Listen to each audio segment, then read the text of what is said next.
marami ang nagkiklaim na bagong hari ng underbone.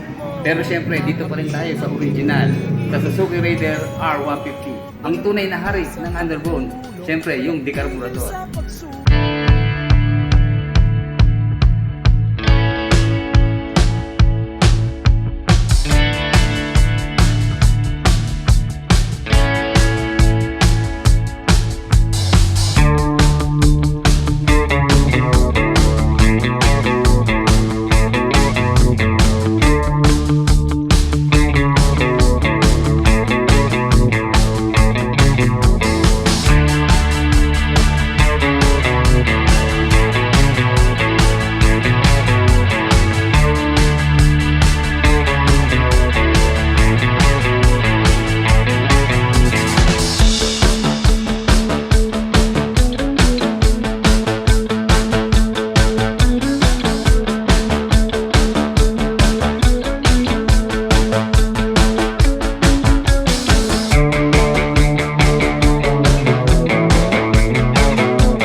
Bago po tayo mag-umpisa mga ka-riders, nandito po tayo sa Unimar, Santa Cruz, Laguna, kung saan laging sariwa at fresh ang mga motorsiklo. Alam niyo mga ka-riders, isang tip ko lang ha, pag po tayo ay kukuha ng motorsiklo, piliin pa rin natin yung gantong naka-indoor ang mga motor. Kasi hindi sila exposed sa araw o sa ulan. Alam naman natin kapag umuulan, nagkakaroon ng watermark ang mga motor natin, di ba? Kadalasan mahirap tanggalin. At isa pa, syempre, magkokos ng kalawang ang tubig ulan. And then kung sa sobrang init naman natin ibinibilad sa labas, sa mga parking, sigurado lulutong agad yung ating fairings at kukupas ang kulay. Para din naman tao ang mga motorsiklo kapag hindi nyo inilagaan. Siyempre, mabilis maluluma. Kaya naging isa po sa paborito kong pasyalan at pag-reviewhan ng mga motorsiklo. Ito pong Unimar Motorcycle. Okay, balik na tayo dito sa ating bida ngayong araw, August 30, 2024. I-update po natin itong Suzuki Raider 150. Ito po yung carb type. Ang napansin ko lang pong binago sa kanya, as usual yung pong mga decals niya at saka kulay. Okay, dito po sa carb type ng Suzuki Raider R150, tatlong kulay po ang available. Okay, meron po silang Titan Black at ito pong katabi niya, yung Metallic Triton Blue.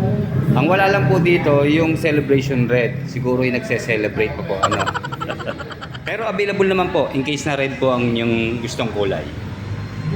And then lapitan po natin yung kanyang mga specifications dahil naka-indicate na po dito sa kanyang side bearings yung kanyang mga specs. Okay, dito mapapansin po natin sa bandang baba, dual overhead cam, then naka 4 valve na po siya. And then sa kanyang cooling system, ito po hindi siya ordinaryong air-cooled lang. Bali meron po siyang Suzuki Advanced Cooling System. Bali naka-oil-cooled po sa kanyang cooling system itong si Suzuki Raider R150. And then 6-speed na rin po siya. Kaya po ito'y nabansagang hari ng underbone dahil sa tulin po niya. And then yung kanya naman pong displacement. Okay, R150. Combined color lang po ng white and blue ang kanyang mga decals. Then ang ganda rin ng color combine po ng glossy blue at saka ng glossy black. Hanggang dito po sa kanyang visor sa headlight. Nandito po sa gitna yung kanyang emblem ng Suzuki. And then halogen bulb pa rin po ang kanyang headlight. At saka turning signals, naka-bulb pa rin po. Nagkaroon na rin po ng improvement sa kanyang headlight. Stylish blue lens na po siya. Hanggang sa kanya pong stoplight, taillight at turning signals dito sa rear. All bulb po ang ginamit. And then syempre itinero na po yung kulay ng kanyang mag wheels. Ayan, kulay blue na rin po siya. Wala na po siyang kasamang decals, malinis na. Dito naman po sa Titan Black, kulay gold po ang kanyang mag wheels. At pati sa kanyang engine po, ayan, kulay gold na rin po sila. And then isa po sa identity, ang Suzuki Raider 150, yung pong malaking size ng kanyang diameter, nasa 290 mm po ang kanyang sukat. And then syempre naka single disc na meron pong dual piston caliper sa kanyang front brake. And then telescopic fork na front suspension. Okay, sa kanya pong mga gulong, meron pong sukat dito sa front na 70 by 90 by 17. And then tubeless na po siya. And then IRC brand po ito. Mapapansin po natin mga ka-riders, di po pa ang kitted ng kanyang gulong. May iba po tayong mga ka-riders mas pinapaliit pa. Alalahanin lang po natin mga ka-riders para sa ating kaligtasan po. I-maintain na natin or isulit na natin itong stock habang bago pa. At wag po muna tayo magpalit na mapapayat na gulong. At isa pa, mas masakit po sa bulsa pag tayo po ay napara ng mga LTO enforcer. At bawal po talaga ay masyadong payat na gulong. And then sa kanya naman pong stock na gulong, dito po sa rear, may sukat po na 80 by 90 by 17. And then of course, naka single disc din po sa kanyang rear brake na meron pong single piston caliper. At centered monoshock naman po sa kanyang rear suspension. And then of course, 6-speed manual transmission po ang Suzuki Raider R150. And then very premium and sporty naman ang kanyang exhaust muffler. Okay, ayan, naka-laser print na po yung kanyang brand na Suzuki. Meron po siyang hub na stainless na heat guard. Hanggang dito po sa tip, ayan, meron po siyang mga bolt, mga Allen bolt. Okay, wala rin po na bago sa kanyang starting system. Andito pa rin po syempre ang kickstart at sa kanyang push button electric starter. Okay, meron pong 1000 ml na engine oil capacity ang Suzuki Raider R150. 107 kilos lang po sa kanyang curb weight. And then sa ground clearance, nasa 140 mm. At 764 mm po sa kanyang seat height. And then sa kanyang pong upuan, napansin ko, napaka-firm po ng kanyang foam. Ayan, single tone lang po siya at wala na po mga stitches dito sa kanyang seat cover. Maganda rin naman po ang kanyang tabas. Ayan, kita nyo naman naka-shape para nakahulma po sa puwitan ng ating angkas hanggang sa upuan po ng rider. Pero sana mas ginawa pang mas magaspang yung kanyang seat cover, diba? Dahil ito po ay medyo matulit. Sigurado madalas po dito na tayo dumulas kasi napapansin ko medyo madulas po yung kanyang seat cover. Pero ito naman po mabilis mapalitan. Kaya kung hindi po tayo satisfied sa kanyang seat cover, pwede po natin itong palitan. And then check naman po natin yung kanyang underseat. Okay, obviously wala po siyang storage dito sa underseat. Ang nakapwesto po rito yung kanyang battery. Okay, yan, meron pong size na GTZ 6V. And then dito po sa kanyang tanke, meron po siyang 4.2 liters na fuel tank capacity. And then kahit carburetor type pa rin po siya, matipid pa rin po siya sa consumption. Kumukonsumo lang po siya ng 50 kilometers per 1 liter. And then sa top speed po, manufacturer's claim, nasa 145 kilometers per hour. Pero alam naman po natin sa actual, mababago po yung top speed na yan dahil sa modification ginagawa ng ilan nating mga ka-riders. Kaya paalala po sa lahat, wag po natin gawin ang pagta-top speed sa ating mga public roads o wag tayo makipagkarera sa ating pampublikong kalsada para maiwasan pong madama yung mga inosente. May lugar po para dyan. Sa racetrack po natin gawin. Okay, sa kanya naman pong meter panel, combined digital and analog po. Nandito po sa left side yung kanyang RPM na naka-analog. And then dito po sa digital screen niya, malamang dito po yung kanyang speedometer, gear position at saka yung kanyang fuel indicator. Dito po nakalagay yung kanyang sign, yan, left and right turn, neutral sign at saka yung kanyang high beam, low beam sign. And then sa kanya mo po nga switches and button, high beam, low beam sign, turning signals, left and right, horn, and then choke. And then dito po sa right side, nagsosolo lang po yung kanyang electric starter push button. Maximum power of 11.6 kilowatts at 9,000 RPM. Maximum torque of 12.5 Nm at 8,000 RPM. 4-stroke, single cylinder, dual overhead cam, 4-valve, oil cooled po sa kanyang cooling system, and then carburetor type pa rin po sa kanyang fuel supply system. 147.3cc displacement to be exact, and then siyempre 6-speed multi-plate na po sa kanyang transmission type. Okay, yan mga riders, side stand natin at obviously napansin ko ang baba lang po ng kanyang seat height. So sigurado magiging komportable po tayo dito. Pero sa totoo lang hindi pa po tayo nakakagamit ng Suzuki Raider R150. Pero dito, testingin natin kung komportable ba siya upuan. Okay. Medyo madulas lang po yung sahig at tumudulas po yung ating sapatos eh. Pero ayan, nakatayo po tayo. Oh. Obviously talaga mababa po siya. So ito, kaya pa pong ibaba ito. Marami pa pong mga paraan para mapababa ito kung tayo po talagang natataasan pa. Pero sa 5'8 po, ayan po ang kanyang yung forma. Abot na abot po natin. Check natin yung kanyang manibela o sa turning radius. Eksakto po sa ating kita. Meron pa siyang bakal na bar end po dito. Yan, makitid lang po yung kanyang handlebar. Kaya sigurado sa sigitan, pasok na pasok po ito. And then napakalambot po ng kanyang clutch lever. And then sa kanya naman pong front brake na single disc. Ayun, half press lang po. Oh. Kagat agad siya. Ganda po ng kapit ng kanyang preno kahit madulas po yung ating sahig. Very responsive po siya. And then sa kanya naman pong rear brake na single disc din. Malakas din po ang preno sa likod.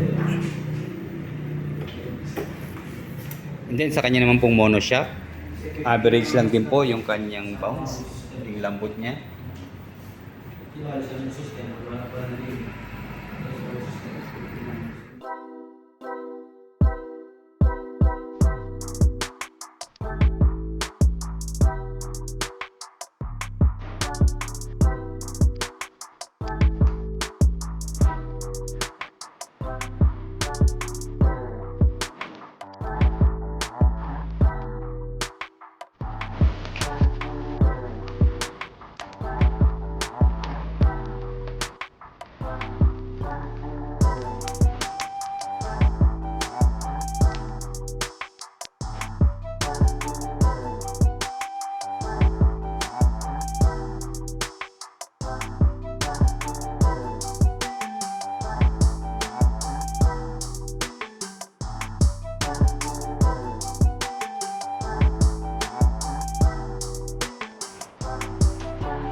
Okay, tutulungan po tayo para sa price update ng Suzuki Raider carburetor type. Andito po si Manager, Sir Honard. Morning, sir. Okay.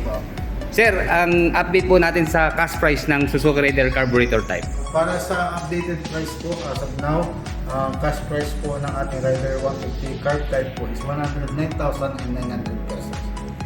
For installment basis naman po, kanya pong down payment is 8,900. Okay. And for 3 years contract po, siya po ay mayroong monthly amortization po na 5,357. For 2 years naman po is 6,767. Those terms po ng 2 years and 3 years contract, pag po kayo ay updated, may less po yung 200. Kapag lang po advance po for 30 days, less naman po ng 400. Pag 1 year contract, meron po siyang monthly amortization na 10,996. Less naman po ito ng 100 para sa updated and less 200 para sa advance for 30 days. Previous included po ng ating rider card, yun, 3 years registration na po tayo. And then insurance po, pag installment po, ito po covered po ng ating worth 40,000 repair voucher insurance para in case na magkaroon po ng accident sa unit, katuwang po natin ang ating insurance para pag i-replace po lahat ng mga damaged parts due to accident. Then, meron din po siyang libreng half-face helmet po and warranty and free service coupon. Then, meron din po siyang 1 liter gasoline for activation. Yung free half-face helmet po natin, kung gusto po nilang i-upgrade para sa RSB, HJC type ng helmet namin, pwede naman po siya i-upgrade. Ililess po natin yung value ng helmet nyo na free dun sa choice po na helmet. At yung matitira na lang pong balance yun na lang pong isa-settle nyo. At least meron na kayong RSB or HJC type na helmet po. So ito po yung free half-face helmet natin. So maganda po siya. Inspired po siya at ginawan po ng mga graphics ng Neymar. Rider ng pamilya. Okay sir, halimbawa, i-upgrade nga po. Magkano po ang worth? Magkano ibabawas dun sa halaga ng helmet na So kukunin? babawas po natin dito sa helmet na gusto niyo i-upgrade ay 1,045 pesos po. Okay. Sige sir, pwede natin pasyalan yung mga RSB helmet sa likod. Pwede po. Sige, tama.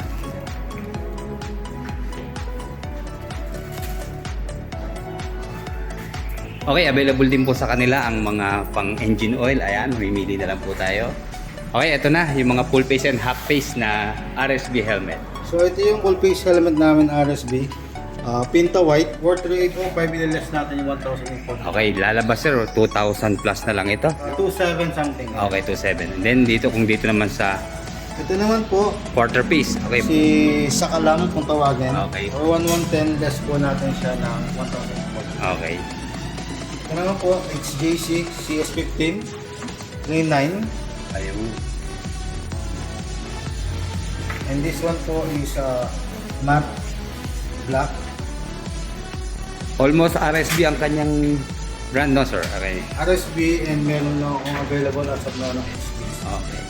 For those interested applicant para mag-apply po ng installment basis dito, ang ating pong basic requirements ay at least 2 valid IDs and birth certificate for single and marriage certificate po tayo para sa married.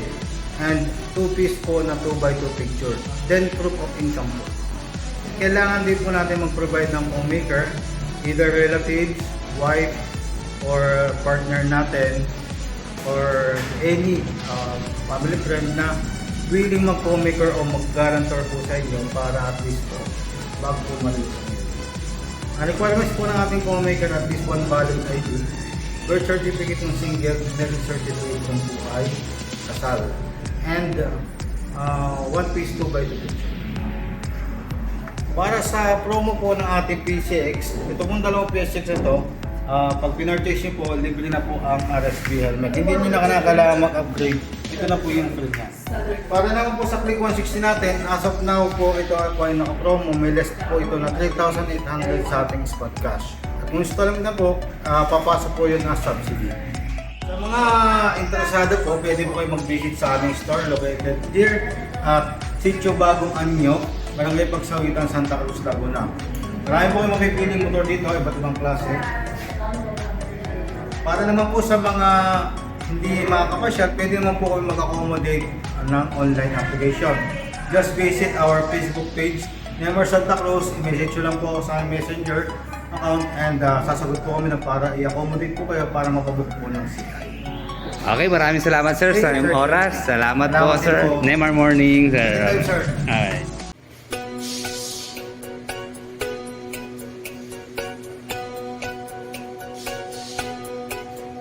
Ay tagal na nating kasama, patuloy sa pag-arangkada, tungo sa mga pangarap mo't makamit ang mithiin mo. Walang humpay sa pagtulong, walang tigil sa pagsulong, kahit saan ika'y dadalhin, marating lang ang iyong tatahakin.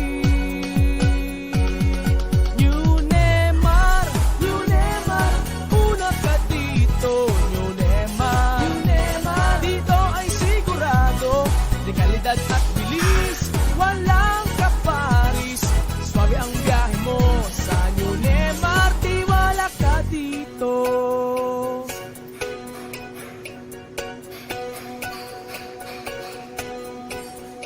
Kay tagal na nating kasama, patuloy sa pag-arangkada, tungo sa mga pangarap mo't makamit ang mithiin mo.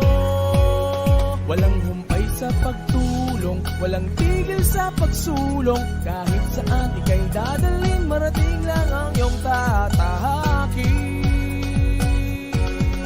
New Neymar, una ka dito. New Neymar, dito ay sigurado, de kalidad at bilis, walang kaparis.